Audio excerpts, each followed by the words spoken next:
नमस्कार दोस्तों, एक बार फिर स्वागत करता हूं आपका अपने चैनल प्रोफेशनल डिग्री में। तो दोस्तों आज हम स्टार्ट करेंगे NISM सीरीज 5 का module mutual fund distributor certification exam का चैप्टर 2। तो दोस्तों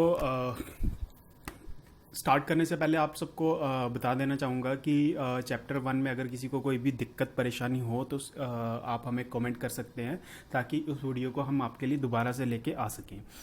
और आज स्टार्ट करने से पहले आपको बता दूं कि जितने भी वीडियोस हमने प्रीवियसली बनाए हैं उन सब के लिंक मैंने नीचे डिस्क्रिप्शन में दे रखे हैं, एज वेल एज आप प्लेलिस्ट में जाके सारी वीडियोस चेक कर सकते हैं। एज वेल एज हमने NISM मॉड्यूल सीरीज 8 का भी स्टार्ट कर दिया है। चैप्टर 1 हमने अपलोड कर दिया हुआ है, में जाके चेक कर सकते हैं इक्विटी डेरिवेटिव्स के एग्जाम के लिए भी। तो आज के लिए दोस्तों हम स्टार्ट करते हैं NISM सीरीज़ का चैप्टर 2 और सबसे पहले हम देख लेते हैं कि इसमें क्या क्या इंडाइसिस हैं। तो सेकंड चैप्टर आया था दोस्तों, concept and role of a mutual fund, और इसके सब सेक्शंस हैं। Concept of a mutual fund, classification of mutual funds, growth of mutual fund industry in India. तो चलिए दोस्तों चैप्टर पे चलते हैं, स्टार्ट करते हैं अपने नए चैप्टर को। लर्निंग ऑब्जेक्टिव्स जो रहेंगे इस चैप्टर के, after studying this chapter you should know about concept and role of mutual fund. तो अगर म्यूचुअल फंड्स के बारे में पढ़ रहे हैं तो सबसे पहले हमें उसका कंसेप्ट और रोल पता होना चाहिए। Classification of mutual fund, growth of mutual fund industry in India, तो ये सब जानेंगे हम इस चैप्टर में। स्टार्ट करते हैं अपने सेक्शन 2.1 से, concept of mutual fund. A mutual fund is a professionally manage investment vehicle. Practically, one does not invest in mutual fund but invests through mutual fund. However, we hear of investing in mutual funds or investing in mutual fund schemes. While that is fine for the purpose of discussion, technically it is not correct. As a mutual fund distributor, it is critical to understand the difference between the two concepts. तो दोस्तों ये जो first paragraph है इसमें majorly focus किया गया investing in mutual funds और investing in mutual fund schemes. तो दो चीज़ों पे यहाँ पे फोकस करा गया है, जिसमें हमें बताया गया है, हमें कहा गया है कि एक म्यूचुअल फंड डिस्ट्रीब्यूटर को पहले इन दो बातों में डिफरेंस समझना है कि ये दोनों चीज़ें हैं क्या। क्योंकि एक म्यूचुअल फंड स्कीम में इन्वेस्ट करना, पर्टिकुलर स्कीम में इन्वेस्ट करना और ओवरऑल म्यूचुअल फंड्स में इन्वेस्ट करना दो अलग बातें हैं। तो सेकंड पैराग्राफ पे चलते हैं। When someone says that one has invested in mutual fund scheme, often the scheme is perceived to be competing with the traditional instrument of investments with equity shares, debentures, bond, etc. The reality is that one investing in these instruments through a mutual fund scheme, in other words, through investment in a mutual fund, an investor can get access to equities, bonds, money market instruments, and other securities that may otherwise be unavailable to them and avail of the professional fund management service offered by an asset management company। तो दोस्तों mutual funds के अंदर जिस तरह से हमें पता है कि हर एक स्कीम डिफरेंट रहती है। कहीं पे प्योरली इक्विटी स्कीम्स रहती हैं, कहीं पे प्योरली डिवेंचर स्कीम रहती हैं, कहीं पे बॉन्ड्स काफ़ी सारे रहते हैं स्कीम्स के अंदर, या फिर कुछ ऐसे शेयर्स भी रहते हैं जिनमें इंफ्रास्ट्रक्चर के ऊपर काफ़ी सारा फोकस रहता है। तो एक पर्टिकुलर स्कीम के अंदर इन्वेस्ट करना और म्यूचुअल फंड्स के अंदर इन्वेस्ट करना, दोनों में डिफरेंस जो है यहीं से क्लियर होता है कि एक जब म्यूचुअल फंड्स के अंदर हम इन्वेस्ट कर रहे हैं हम अपने पोर्टफोलियो को मैनेज करते हैं, बट एक स्कीम के अंदर हम अपने पोर्टफोलियो को मैनेज नहीं करते, वहाँ पे सिर्फ हम एक जनरल इन्वेस्टमेंट की तरह ही लेके उसे चल रहे हैं। तो यहाँ पे जो बताया गया है, through investment in mutual fund, an investor can get access to equity, bonds, money market instruments and other securities। तो यहाँ पे काफ़ी सारी चीज़ों में एक इन्वेस्टर को एक्सेस मिल जाता है, that may otherwise be unavailable to them and avail of the professional fund manager service offered by an asset management company। तो ये डिपेंड करेगा एसेट मैनेजमेंट कंपनी के ऊपर। थर्ड पैराग्राफ अगर हम देखें, thus an investor does not get a different product but gets a different way of investing. The difference lies in the professional way of investing, portfolio diversification and a regulated vehicle. तो दोस्तों जब कोई investor किसी professional के through invest करता है तो उसमें कुछ डिफरेंस रहते हैं, लाइक पोर्टफोलियो की डाइवर्सिफिकेशन अच्छी होती है और एक रेगुलेटेड वे में इन्वेस्टमेंट होती है. Mutual fund is a vehicle in the form of a trust. तो म्यूचुअल फंड एएमसी जो रहती हैं वो बेसिकली एक ट्रस्ट ही रहती है, तो इसके बारे में भी हम बाद में पढ़ेंगे. To mobilise money from investors to invest in different markets and securities in line with stated investment objectives. In other words, through investment in mutual fund, an investor can get access to equities, bonds, money market instrument and other securities that may otherwise be unavailable to them and avail of the professional fund manager service offered by an asset management company. तो दोस्तों जिस तरह से यहाँ पे बोला गया है कि जो म्यूचुअल फंड एएमसीज रहती हैं, जो कि एक ट्रस्ट को ही एक म्यूचुअल फंड एएमसी बनाया जाता है, एक इन्वेस्टर को इन्वेस्ट करने के लिए काफ़ी सारी अपॉर्चुनिटीज़ मिल जाती हैं मार्केट्स एंड सिक्योरिटीज़ में.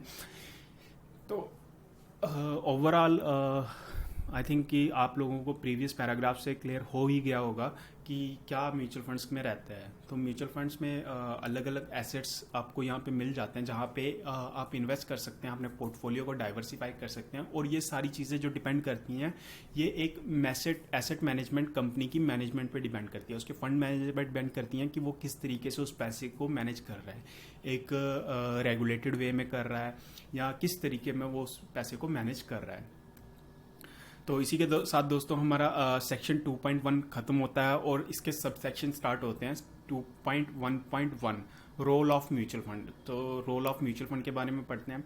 The primary role of mutual fund is to help investors in earning an income और building their wealth by investing in the opportunities available in securities market. It is possible for mutual fund to structure a scheme for different kinds of investment objectives. तो mutual funds का जो major role रहता है वो रहता है कि एक इन्वेस्टर की अर्निंग सोर्स बनाया जाए. अगर वो रिटायर्ड पर्सन है तो वो अर्निंग्स के लिए जाएगा, अपनी मंथली इनकम्स के लिए जाएगा, या फिर उसकी वेल्थ क्रिएशन का काम करते हैं म्यूचुअल फंड. तो काफ़ी सारी अपॉर्चुनिटीज़ डिफरेंट सिक्योरिटी मार्केट में यहाँ पे अवेलेबल होती हैं. And second paragraph is mutual funds offer different kinds of schemes to cater to the need of diverse investors. In the industry, the word fund and scheme are used interchangeably. Various categories of schemes are called funds. In order to ensure consistency with what is experienced in the market, this workbook goes by the industry practice. However, wherever a difference is required to be drawn, the scheme offering entity is referred to as a mutual fund or the fund. तो mutual funds के अंदर दोस्तों हर एक किस्म की schemes available हैं different categories के investor के लिए या डिफरेंट टाइप ऑफ इन्वेस्टर्स के लिए. यहाँ पे दो वर्ड यूज़ किए जाते हैं, फंड एंड स्कीम. तो इन दोनों को आपस में हेरफेर करके यूज़ किया जाता है. काफ़ी सारी स्कीम्स ऐसी रहती हैं जिन्हें हम फंड्स बोलते हैं. In order to ensure consistency with what is experienced in the market. तो यहाँ पे मार्केट एक्सपीरियंस के अकॉर्डिंगली ही बात की जाएगी जो भी इंडस्ट्री में प्रैक्टिस की जाती है. और whenever a difference is required to be drawn, the scheme offering entity is referred to as mutual fund or the fund. तो म्यूचुअल फंड्स के अंदर काफ़ी सारे मतलब स्कीम्स वगैरह रहती हैं जिन्हें हम फंड्स भी बोल सकते हैं. The money that is raised from investors ultimately benefits government companies and other entities directly और indirectly for funding of various projects or paying for various expenses. The projects that are facilitated through such financing offer employment to people. The income they earn helps them buy goods and services offered by other companies. Thus, supporting projects of these goods and service companies, thus all our economic development is promoted. तो दोस्तों जब हम mutual funds में invest करते हैं तो mutual funds में basically invest करने का बेनिफिट क्या है कि आप बेसिकली गवर्नमेंट और कंपनीज या फिर एंटिटीज़ को सपोर्ट करते हो डायरेक्टली और इनडायरेक्टली, अपने पैसे को फंड करते हो काफ़ी सारे प्रोजेक्ट्स के अंदर, लाइक जैसे गवर्नमेंट सिक्योरिटीज़ रहती हैं या बॉन्ड्स रहते हैं, तो उनमें जो पैसा रेज होता है वो कहीं ना कहीं इकोनॉमिक डेवलपमेंट में, एक नेशन की इकोनॉमिक डेवलपमेंट में यूज़ होता है। तो कई बार ऐसा होता है कि कुछ फ्रॉड कंपनीज रहती हैं जिसमें हमें रिस्क रहता है, तो म्यूचुअल फंड्स के थ्रू हम जब पैसे को डालते हैं तो हम अपने छोटे अमाउंट को मल्टीपल कैटेगरीज या मल्टीपल स्टॉक्स या बॉन्ड्स में डाइवर्सिफाई करके इनपुट देते हैं, ताकि अगर किसी कोई फ्रॉड रेज होता है या कुछ होता है तो उस केस में एक इंडिविजुअल इन्वेस्टर को कोई लॉस वगैरह ना हो।